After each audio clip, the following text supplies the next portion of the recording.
കേരളം വീണ്ടും നിയമസഭാ തെരഞ്ഞെടുപ്പിൻ്റെ ചൂടിലേക്ക് പ്രവേശിക്കുകയാണ്. കേരള രാഷ്ട്രീയത്തിൻ്റെ എല്ലാ സവിശേഷതകളും നിറഞ്ഞു നിൽക്കുന്ന മറ്റൊരംഗത്തിന് മുന്നണികൾ തയ്യാറെടുത്തുകൊണ്ടിരിക്കുന്നു.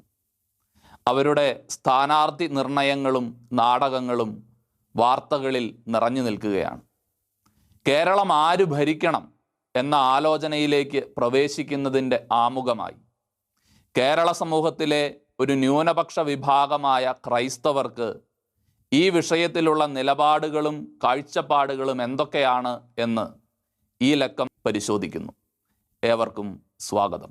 ക്രൈസ്തവ സഭകളെ ഏതെങ്കിലും പാർട്ടിയുടെ സ്ഥിരം ഡിപ്പോസിറ്റായി കാണേണ്ടതില്ല എന്നത് അടുത്ത കാലത്ത് ചർച്ച ചെയ്യപ്പെട്ട ഒരാശയമാണ്. സഭാവൃത്തങ്ങളിൽ നിന്ന് തന്നെയാണ് അത് പ്രചരിച്ചിട്ടുള്ളത്. അതിൻ്റെ കാരണങ്ങളും നിരവധിയാണ്. ക്രൈസ്തവ സഭകൾ ഏതെങ്കിലും ഒരു പ്രത്യേക പാർട്ടിയുടെ അല്ലെങ്കിൽ മുന്നണിയുടെ ഭാഗമാണ് എന്ന തരത്തിൽ അമിത വിശ്വാസം പ്രകടിപ്പിച്ചുകൊണ്ടുള്ള പ്രചരണ തന്ത്രങ്ങളിൽ കഴമ്പില്ല എന്ന് മാത്രമേ ഇപ്പോൾ സൂചിപ്പിക്കുന്നുള്ളൂ. പ്രസ്തുത പ്രചരണങ്ങളിൽ ചിലരെങ്കിലും വിശ്വസിക്കുന്നത് കൊണ്ടുകൂടിയാണ് മറ്റു മുന്നണികളോ പാർട്ടി പ്രവർത്തകരോ ക്രൈസ്തവ സഭാധ്യക്ഷന്മാരെ സമീപിക്കുമ്പോൾ അത് മാധ്യമങ്ങൾക്ക് വാർത്താ പ്രാധാന്യമുള്ളതാകുന്നത്. മുന്നണികൾ സ്ഥാനാർത്ഥികളെ നിശ്ചയിക്കുമ്പോൾ അവയിൽ ക്രൈസ്തവ സമുദായത്തിൻ്റെ പ്രതിനിധികൾ കൂടി ഉണ്ടാകണം എന്നത് സമുദായത്തിൻ്റെ ആഗ്രഹമാണ്. രാഷ്ട്രീയ രംഗത്തെ സമുദായ അംഗങ്ങൾ ഇക്കാര്യങ്ങൾ പാർട്ടി നേതൃത്വങ്ങളോട് സൂചിപ്പിക്കാറുമുണ്ട്. രാഷ്ട്രീയത്തിലും ഭരണരംഗത്തും പൊതുരംഗത്തും ന്യായമായ രീതിയിൽ പ്രതിനിധീകരിക്കപ്പെടാനുള്ള അവകാശം ക്രൈസ്തവ സമുദായത്തിന് ഒരു ജനാധിപത്യ സംവിധാനത്തിലുണ്ട് എന്ന് വിശ്വസിക്കുന്നത് കൊണ്ട് തന്നെയാണ് അത്തരം ഇടപെടലുകളിലേക്ക് ക്രൈസ്തവ സഭകൾ പ്രവേശിക്കുന്നത്. എന്നാൽ അത് ഇതര സമുദായങ്ങളെ അപ്രസക്തമാക്കാനാണ് എന്ന് വാദിക്കുന്നത് വർഗീയ ശക്തികളുടെയും രാഷ്ട്രീയ ചാണക്യന്മാരുടെയും കുടിലബുദ്ധി മാത്രമാണ്. മുന്നണികൾ സമുദായ അംഗങ്ങൾക്ക് സീറ്റ് നൽകുന്നുണ്ടോ എന്നത് മാത്രമല്ല ഏത് മുന്നണിക്ക് വോട്ട് നൽകണം എന്നതിൻ്റെ മാനദണ്ഡമായി ക്രൈസ്തവ സമുദായം കരുതുന്നത്. മറിച്ച് നാടിൻ്റെ നന്മയ്ക്ക് വേണ്ടി പ്രസ്തുത മുന്നണികൾ എന്ത് നിലപാടെടുക്കുന്നു, സമുദായത്തിൻ്റെ ന്യായമായ ആവശ്യങ്ങളോട് അവരെങ്ങനെ പ്രതികരിക്കുന്നു എന്നതെല്ലാം ആർക്ക് വോട്ട് ചെയ്യണമെന്ന് നിശ്ചയിക്കുന്ന പ്രധാന ഘടകങ്ങളാണ്. കേരളത്തിൻ്റെ സവിശേഷ സാഹചര്യത്തിൽ തിരഞ്ഞെടുപ്പിനെ അഭിമുഖീകരിക്കുന്ന മുന്നണികൾ അവരുടെ തിരഞ്ഞെടുപ്പ് പ്രഖ്യാപനങ്ങളിൽ പൊതുസമൂഹത്തിൻ്റെയും ക്രൈസ്തവ സമുദായത്തിൻ്റെയും പ്രതിസന്ധികളെ അഭിസംബോധന ചെയ്യുന്ന വിഷയങ്ങൾ കൂടി ഉൾപ്പെടുത്തണം എന്നും വിജയിച്ചു കഴിയുമ്പോൾ അവ നടപ്പിലാക്കാനുള്ള പ്രതിബദ്ധത പ്രകടിപ്പിക്കണമെന്നും സിറോ മലബാർ സഭയുടെ പബ്ലിക് അഫയേഴ്സ് കമ്മീഷൻ എല്ലാ മുന്നണികളോടും ആവശ്യപ്പെട്ടിട്ടുണ്ട്. ഇന്ത്യൻ ഭരണഘടന ഉറപ്പു നൽകുന്ന മതേതരത്വ മൂല്യങ്ങൾ കാത്തുസൂക്ഷിക്കാനുള്ള സാഹചര്യം കേരളത്തിൽ രൂപപ്പെടുത്താൻ മുന്നണികൾ മുൻകൈയെടുക്കേണ്ടതുണ്ട്. കുറച്ചു വർഷങ്ങളായി സമൂഹ ജീവിതത്തിൻ്റെ സമസ്ത മേഖലകളെയും വിഷലിപ്തമാക്കുന്ന രീതിയിൽ കേരള സമൂഹത്തിലും വർഗീയതയുടെ അതിപ്രസരം കടന്നുകൂടിയിട്ടുണ്ട് എന്ന് നമുക്കറിയാൻ കഴിയും. മതേതരത്വത്തിലും മതസൗഹാർദ്ദത്തിലും അടിയുറച്ച ഒരു സമൂഹ സൃഷ്ടിക്ക് രൂപം നൽകേണ്ടതിന് വിദ്യാഭ്യാസത്തിലും സർക്കാരിൻ്റെ പ്രചരണ പരിപാടികളിലുമൊക്കെ ബോധപൂർവകമായ ഊന്നലുകൾ നൽകേണ്ടതുണ്ട്. അതോടൊപ്പം തന്നെ ഭരണഘടന ഉറപ്പ് നൽകുന്ന ന്യൂനപക്ഷ അവകാശങ്ങളുണ്ട്. അവയിൽ ഇങ്ങനെ മാറി മാറി വരുന്ന സർക്കാരുകൾ കൈകടത്തുന്നതും അത്തരം ന്യൂനപക്ഷ അവകാശങ്ങളെ ഇല്ലായ്മ ചെയ്യുന്നതും അവസാനിപ്പിക്കേണ്ടതുണ്ട്. ഇത്തരം പ്രവണതകൾ പ്രകടമായി കാണുന്ന വിദ്യാഭ്യാസ രംഗത്ത് ന്യൂനപക്ഷ അവകാശ സംരക്ഷണത്തിന് സർക്കാർ ഊന്നൽ നൽകണം. ന്യൂനപക്ഷ ക്ഷേമ പദ്ധതികളുടെ രൂപീകരണത്തിലും നടത്തിപ്പിലും സംസ്ഥാനത്തെ ക്രൈസ്തവർക്കെതിരെ തുടർന്നുകൊണ്ടിരിക്കുന്ന വിവേചനം മുന്നണികൾ അവസാനിപ്പിക്കണം. കേന്ദ്ര സംസ്ഥാന ന്യൂനപക്ഷ ക്ഷേമ വകുപ്പുകളുടെ കീഴിൽ നിരവധി പദ്ധതികൾ ആവിഷ്കരിച്ചിട്ടുണ്ട് എന്ന് നമുക്കറിയാൻ കഴിയും. കേന്ദ്ര സർക്കാർ 2019-2020 സാമ്പത്തിക വർഷത്തിലെ ബജറ്റിൽ 4700 കോടി രൂപയാണ് ന്യൂനപക്ഷ ക്ഷേമത്തിനായി വകയിരുത്തിയിരുന്നത്. സംസ്ഥാന സർക്കാരും ഇതുപോലുള്ള നിരവധി ഫണ്ടുകൾ കണ്ടെത്തുകയും ചെലവഴിക്കുകയും ചെയ്യുന്നുണ്ട്. വിവിധ കേന്ദ്ര പദ്ധതികളുടെ നടത്തിപ്പും സംസ്ഥാന ന്യൂനപക്ഷ ക്ഷേമ വകുപ്പിൽ നിക്ഷിപ്തമാണ്. എന്നാൽ സംസ്ഥാന ന്യൂനപക്ഷ ക്ഷേമ വകുപ്പിൻ്റെ മിക്ക പദ്ധതികളും മുസ്ലിം വിഭാഗത്തിന് മാത്രമായിട്ടാണ് നൽകപ്പെടുന്നത്. മറ്റ് ന്യൂനപക്ഷ വിഭാഗങ്ങളെ ഉൾപ്പെടുത്തിയിട്ടുള്ള പദ്ധതികളിലാകട്ടെ അത് വിതരണം ചെയ്യുന്നത് 80:20 എന്ന വിവേചനപരമായ അനുപാതത്തിലാണ്. PSC പരിശീലന കേന്ദ്രങ്ങൾ അനുവദിക്കുന്നുണ്ട്, പക്ഷേ അതും മുസ്ലിം വിഭാഗങ്ങൾക്ക് മാത്രമായിട്ടാണ് നൽകപ്പെടുന്നത്. തെറ്റായിട്ടുള്ള ഈ നയങ്ങളെല്ലാം തിരുത്തപ്പെടണം. തുല്യനീതി ഉറപ്പാക്കണം. ന്യൂനപക്ഷ ക്ഷേമ വകുപ്പ് ഉചിതവും ന്യായവുമായ രീതിയിൽ പുനഃസംഘടിപ്പിക്കണം. സംസ്ഥാന ന്യൂനപക്ഷ commission act 2014 section 3 subsection 2 commission അംഗങ്ങളുടെ നിയമനവുമായി ബന്ധപ്പെട്ട് 2017 കൊണ്ടുവന്ന ഭേദഗതി റദ്ദു ചെയ്തുകൊണ്ട് പഴയ നില പുനഃസ്ഥാപിക്കണം. ന്യൂനപക്ഷ കമ്മീഷൻ ചെയർമാന്റെ സ്ഥാനം ക്രൈസ്തവർക്കും മുസ്ലിങ്ങൾക്കുമായി തവണ വ്യവസ്ഥയിൽ നൽകണം. ന്യൂനപക്ഷ കമ്മീഷനിൽ കേന്ദ്ര മാതൃകയിൽ എല്ലാ വിഭാഗങ്ങൾക്കും തുല്യ പ്രാതിനിധ്യം ഉറപ്പാക്കണം. ന്യൂനപക്ഷ ക്ഷേമ വകുപ്പിന്റെ റൂൾസ് രൂപീകരണം അടിയന്തിരമായി ഉണ്ടാവുകയും ചെയ്യണം.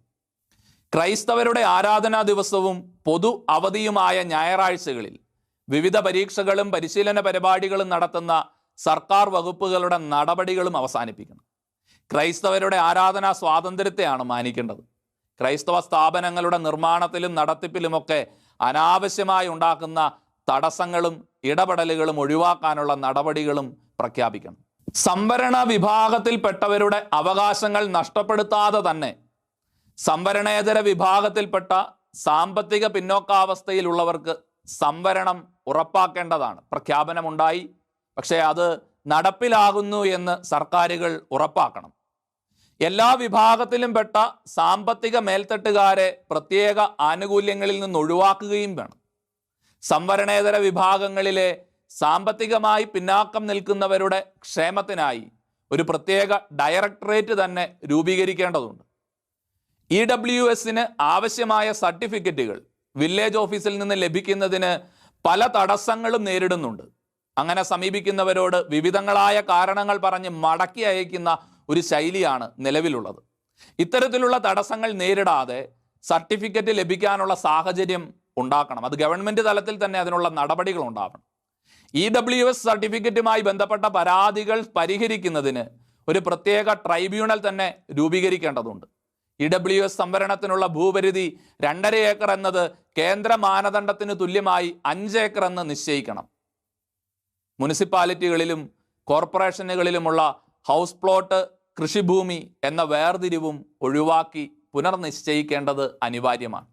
വന്യമൃഗ സംരക്ഷണത്തിൻ്റെയും പരിസ്ഥിതി ലോല പ്രദേശത്തിൻ്റെയും പേരിൽ അനേക വർഷങ്ങളായി കൃഷി ചെയ്തിരുന്നവർ കൃഷി ഉപേക്ഷിച്ച് നാടുവിടേണ്ട അവസ്ഥയിലായിരിക്കുന്നതിനാൽ അവയുമായി ബന്ധപ്പെട്ട കാർഷിക പ്രതിസന്ധി എത്രയും വേഗം പരിഹരിക്കേണ്ടതാണ്. റബ്ബർ കൃഷി ആരംഭിച്ചത് സർക്കാരിൻ്റെ പോളിസികൾ പ്രകാരമാണ്. എന്നാൽ സർക്കാരിനെ വിശ്വസിച്ച് കൃഷി ചെയ്ത റബ്ബർ കർഷകർ ഇപ്പോൾ ദുരിതത്തിലായിരിക്കുകയാണ്. സർക്കാർ പോളിസികൾ സ്വീകരിച്ചവരെ സംരക്ഷിക്കേണ്ട ബാധ്യതയും സർക്കാരിനുണ്ട്. റബ്ബർ ഒരു ദീർഘകാല വിളയായതിനാൽ ഇതിനു വേണ്ടിവരുന്ന ചെലവും കാത്തിരിപ്പും വളരെ അധികമാണ്. അതിനാൽ നിലവിൽ കൃഷി ചെയ്തിരിക്കുന്നവരെ എങ്കിലും സംരക്ഷിക്കാനുള്ള നടപടികൾ ഉണ്ടാകണം.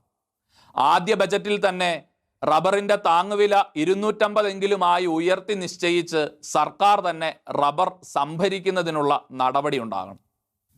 ബഫർ സോൺ, ESZ, കസ്തൂരിരംഗൻ വിഷയങ്ങളിൽ നീതിപൂർവകമായ സമീപനങ്ങളാണ് സർക്കാരിൻ്റെ ഭാഗത്തു നിന്നുണ്ടാകേണ്ടത്. കുടിയേറ്റം പ്രോത്സാഹിപ്പിച്ച സർക്കാരുകൾ തന്നെ ആളുകളുടെ വസ്തുവകകൾക്ക് ഭീഷണിയാകുന്നത് തികഞ്ഞ അനീതിയാണ്. പട്ടയം പ്രശ്നങ്ങൾ അടിയന്തിരമായി പരിഹരിക്കണം.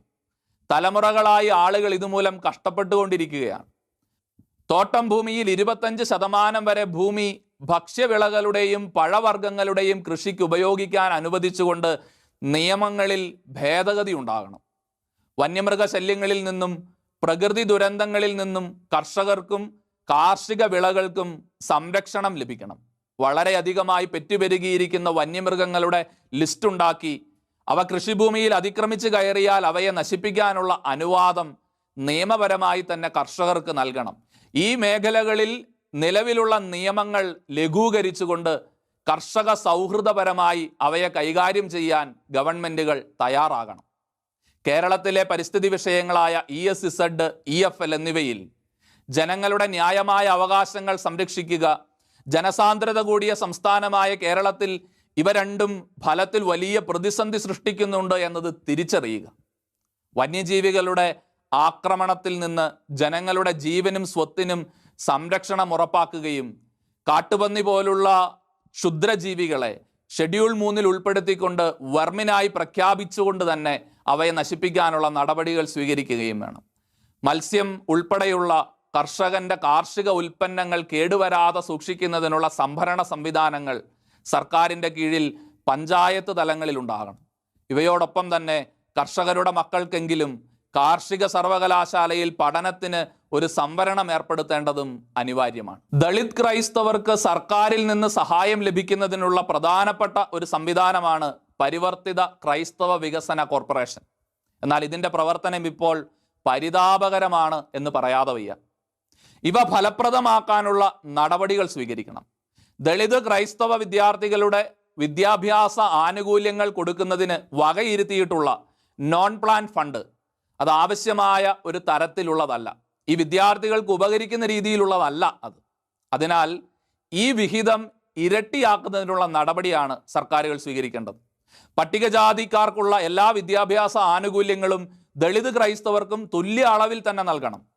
ദളിത് ക്രൈസ്തവരുടെ കുടിശ്ശികയായിട്ടുള്ള കടങ്ങൾ പട്ടികജാതിക്കാരുടേതുപോലെ തന്നെ എഴുതി തള്ളാനുള്ള നടപടികളും സ്വീകരിക്കണം. കേരളത്തിന്റെ പ്രത്യേക രാഷ്ട്രീയ സാമുദായിക സാഹചര്യത്തിൽ ക്രൈസ്തവർ ആർക്ക് വോട്ട് ചെയ്യും എന്ന് ചോദിക്കുന്നവരോടുള്ള മറുപടിയിൽ ഈ പറഞ്ഞു വന്നവയെല്ലാം ഉൾപ്പെടുന്നുണ്ട്.